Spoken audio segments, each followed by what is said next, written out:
UKLO 1 year masters. No IELTS required up to 5 years visa. High visa success rate.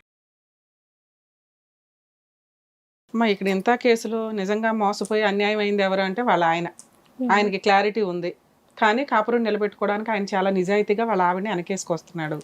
ఆవిడ ready అయ్యింది వాళ్ళ ఆయన చెప్పినట్టు వినడానికి. అతను ఏమంటున్నాడు, మా ఆవిడ కేసు పెడతావా అని అడిగితే మీ ఆయన మీదను ఆయన మీద కూడా పెట్టడానికి రెడీ ఉంది, కానీ ఇలాగే మీ ఆయన హెరాస్ చేస్తే కనుక అతను వాళ్ళ ఆవిడ మీద మీ ఆయన మీద కూడా కేసు పెడతాను అంటున్నాడు. అప్పటి నుంచి మీ ఆయన ఫోన్ మానేశాడు. ఆల్రెడీ డబ్బులు రావాలంటూ మళ్ళీ ఒక 50,000 వేసాడు. నిజంగా ఆయన అంటున్న మాట కరెక్టే, భార్యాభర్తల మధ్య గొడవ పెట్టడానికే కదా మీ ఆయన చూస్తున్నాడు ఇదంతా.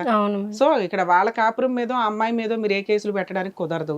తలుచుకుంటే ఆవిడే పెట్టగలిగింది.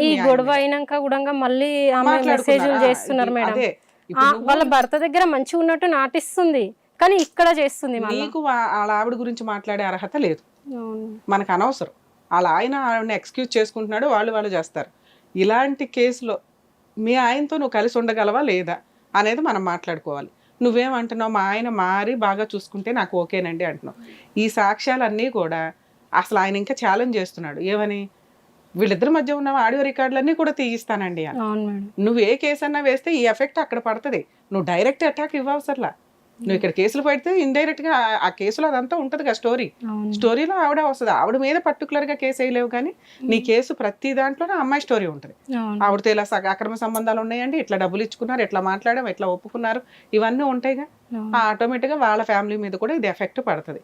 సో నువ్వు కేసు వేస్తావన్న భయంతో మీ ఆయన ఈ రకంగా నిన్ను బ్లాక్మెయిల్ చేస్తున్నాడు. నువ్వు అనవసరంగా మమ్మల్ని హెరాస్ చేసావు, నీ పేరు రాసి సూసైడ్ అటెంప్ట్ చేసుకుంటాను, లేకపోతే వస్తావా రావా, ఒకసారి నువ్వు పోలీస్ స్టేషన్కో కోర్టుకో వెళ్తే నిన్ను గుమ్మం ఎక్కనివ్వను. ఆయన మారినప్పుడు నువ్వే ఎక్కవు కదా, ఆయన ఎక్కనిచ్చేది ఏమిటి? నువ్వు కండిషన్లు పెట్టాలి. నువ్వు మారి ఆ అమ్మాయిని వదలకపోతే నిన్ను వదలను, జీవితకాలం వదలను. నీకు జీవితకాలం ఫైట్ చేసే అంత ఉంది. పిల్లల్ని వదిలేసి నేను ఎక్కడికి వెళ్ళనండి అని అనకండి. మీ హక్కుల కోసం మీరు పోరాడాలి. ఒకటి, పెద్ద మనుషుల పంచాయతీ ద్వారా ట్రై చేయండి అమ్మా. 2, ఇందాక నేను చెప్పినట్టుగా లీగల్ కేసులు వేసేసి మీరు రిలాక్స్ అవ్వండి. అవి ఆటోమేటిక్గా కేసు వేసిన దగ్గర నుంచి మెయింటెనెన్స్లో ఆర్డర్ అవుతాయి. ఇది తెలియక చాలా మంది 2-3 సంవత్సరాలు కోర్టుల చుట్టూ తిరగాలి కదా అని ఇంకో 2-3 సంవత్సరాలు వెయిట్ చేస్తారు. అది వేస్టే కదా టైము. మీ హక్కుల కోసం మీకున్న ఆయుధాలు మీరు వాడుకోవాల్సిందే. పిల్లల కోసం అయితే నువ్వు ఇది అవ్వాలి కదమ్మా. ఒకటి, పిల్లల కోసం సర్దుకోవడానికి చూడండి. 2, కొంతకాలం కేసు చుట్టూ ఫైట్ చేస్తే ఈయన మారటానికి ఎక్కువ ఛాన్సెస్ ఉన్నాయి. ఎందుకంటే 3 పిల్లలు ఉన్న కేసుల్లో అంత త్వరగా విడాకులు ఇవ్వరు, విడిపోవడం కూడా కుదరదు. ఇవాళ ఒక 1 మంతే అయింది కాబట్టి మీరిద్దరు విడిపోయి 1.5 మంత్ ఆ కోపాలు అలాగే ఉంటాయి. ఒక 2 years కోర్టుల చుట్టూ తిరిగితే నువ్వు తగ్గుతావు, ఆయన తగ్గుతాడు. కొంచెం కాలానికి టైం ఇచ్చుకుని మనం వెళ్తూ ఉంటే ప్రాబ్లమ్స్ సాల్వ్ అవ్వడానికి ఎక్కువ అవకాశం ఉంది. ఇది విడాకుల కేసు కాదు. మీ ఆయన విడాకుల కేసు వేసినా నువ్వు ఫైట్ చెయ్యి, అది డిస్మిస్ అవుతుంది. సరే సార్, ఆయన చచ్చిపోతాడు, సూసైడ్ చేసుకుంటాడు అని భయపడుతున్నావు నువ్వు? వీళ్ళు అంటుండ్రు కానీ ఆయన అట్లా చేసుకునేటోడు కాదని నాకు కన్ఫర్మ్ ఉంది. ఆయన ఉండి నీకు నన్ను సుఖపెడుతున్నాడా, నిన్ను నీ పిల్లలను సుఖపెడుతున్నాడా? లేదు కదా. ఉన్నా లేకపోయినా ఒకటే. సరిగ్గా ఉంటే మంచిది. ఎప్పుడు భార్యాభర్తలు బాగుండాలని అనుకుంటారు ఎవరైనా, కానీ మేమైనా అది అనుకుంటాం. బాగుంటే మంచిది. మేడం చెప్పినట్టు బాగుంటే అసలు ప్రాబ్లం, పంచాయతీ లేదు. బాగున్నప్పుడు ఆయన చచ్చిపోతాడని నీకెందుకు భయం? నీ కేసు పెట్టి నీ రైట్ ఏదో కావాలి. నీ పిల్లల్ని కాపాడుకోవాలి కదా. నువ్వు నీ పిల్లల్ని కాపాడుకోవాలంటే నువ్వు కోర్టుకు వెళ్ళాల్సి ఉన్న పరిస్థితుల్లో ఏ చట్టం రీత్యా ఏది చేయగల చేసేయాలి. ఫస్ట్ అది చేయటం తప్పదు. చేసుకుంటా అట్ ద సేమ్ టైం అతను కోర్టు నుంచి ఆర్డర్ వస్తుంది, ఇవన్నీ కరెక్టే. వస్తే మేడం చెప్పినట్టు 6 monthsలో రావచ్చు, 1 yearలో రావచ్చు. ఏదైనా వస్తే పైసలు వస్తాయి. అసలు అతని దగ్గర ఉన్నాయో లేవో, వస్తాయో రావో. నువ్వు ఏంటంటే నువ్వు స్ట్రాంగ్ అవ్వాలి. నీ పిల్లల్ని పోషించుకునే, ఇందాక మేడం చెప్పినట్టు నువ్వు స్ట్రాంగ్ అయ్యి నీ కాళ్ళ మీద నువ్వు నిలబడుతూ నీ పిల్లల్ని కాపాడుకునే స్ట్రెంగ్త్ నీకు రావాలి. ఆయన వస్తాడా, రాడా, ఉంటాడా, పోతాడా తర్వాత సంగతి. ఎందుకంటే నిన్ను పెళ్ళయి నీకు కడుపులో ఫస్ట్ బిడ్డ ఉన్నప్పుడే నీకెవరితో సంబంధం ఉందని అడిగిన మనిషి ఇవాళ ఏదో ఉంటుంది అనేది లేదు. ఆయనకు వేరే సంబంధం పెట్టుకుని నీకు సంబంధాలు పెట్టాడు ఆయన. అట్లా అంటే నువ్వు సూసైడ్ చేసుకుంటానికి కూడా ట్రై చేసావు. ఇప్పటికే అంటుండు, మీ అమ్మాయి ఎవరి దగ్గరికి తీసుకెళ్ళింది అనేసి అంటున్నాడు మేడం. ఇటువంటి వాళ్ళతో నువ్వు ఎంతకాలం ఉంటావు? సరే ఇప్పుడు 3 పిల్లలప్పుడు మేము విడిపోండి, దూరంగా ఉండండి అని అంటాం కాదు.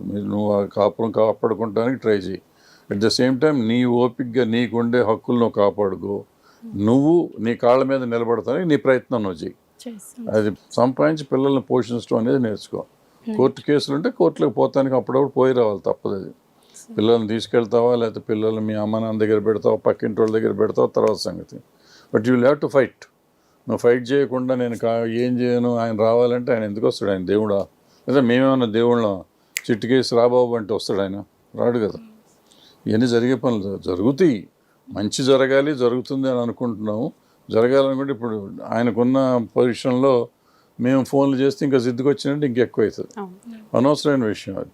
సో ఇప్పుడు ఏంటంటే మీరు సాఫ్ట్గా వెళ్ళండి, మాట్లాడి, మీకు లేదు ఆడు ఏం చేసినా పర్లేదు నేను పోయి అక్కడనే ఉంటా అంటే అప్పుడు మీ కాళ్ళ మీద మీరు నిలబడటానికి ధైర్యంగా నిలబడే పరిస్థితి ఆయన చూస్తాడా చూడ్డా అనేది లేకుండా మీ కాళ్ళ మీద మీరు నిలబడి అక్కడికి వెళ్ళేటటువంటి చేసుకోండి. లేదనుకుంటే మన కేసు పెట్టి చక్కగా దాని పని చూసుకొని చేసుకోండి. బట్ ఏ పనైనా కానీ మీరు సొంతంగా పని చేసుకునే పరిస్థితి మాత్రం కంపల్సరీ కావాలి. ఇప్పుడున్న కేసు వింటున్న ప్రకారం అయితే ఆయనే వచ్చి పోషిస్తాడు. ఏమో మంచి రోజులు రావచ్చు, ఆయనకు మంచి రోజులు వచ్చి ఆయన చాలా గొప్పోడు అవ్వచ్చు, మీ పిల్లలు భవిష్యత్తు బ్రహ్మాండంగా ఉండొచ్చు. కానీ లేకపోతే యాక్షన్ ప్లాన్ బి ఉండాలి కదా. సో మీ అంతటి మీరు చేసుకుంటూ ఉంటే మీ పిల్లల్ని పోషించుకుంటూ మిమ్మల్ని కూడా మీరు పోషించుకుంటూ ఉండొచ్చు. ఏమో అవసరం వస్తే మీ ఆయన్ని కూడా మీరే పోషిస్తారేమో. ధైర్యంగా ఉండాలి మీరు. ధైర్యంగా ఉండాలి. ఏడిస్తే ఏం కాదు. ఇప్పుడు ఈ పరిస్థితుల్లో ఇటువంటి చాలామంది జీవితాలు ఇట్లాగే ఉంటూ ఉంటాయి. ఉన్నాయి కదా అని చెప్పి మనం ఏడుస్తా కూర్చున్నా కాదు, సూసైడ్ చేసుకున్నా కాదు. మీరు 3 పిల్లలు ఉన్నారు. మీ పిల్లల్ని మీరు కాపాడుకుంటా మీ జీవితాన్ని మీరు కాపాడుకోవాలి. సరే నాన్న, మీరు అసలు డిప్రెషన్కి వెళ్ళకండి, బాధపడకండి. మీరు లా అండ్ ఆర్డర్ డిలే అవుతుంది అనుకోవద్దు. మీ హక్కులు మీరు వాడుకోవాల్సిన అవసరం వచ్చింది. అతను మిమ్మల్ని, వాళ్ళ ఇంట్లో వాళ్ళు మిమ్మల్ని ఏదైనా సైకలాజికల్గా ఇబ్బంది పెట్టాలని చూస్తారు. అసలు అవి లెక్క చేయకండి. మీ పని మీరు చేసుకుంటూ వెళ్ళండి. 498 DVC MC. సరేనా? దానికంటే ముందు పెద్ద మనుషుల పంచాయతీ. ఓకే, ఆల్ ది బెస్ట్ నాన్న.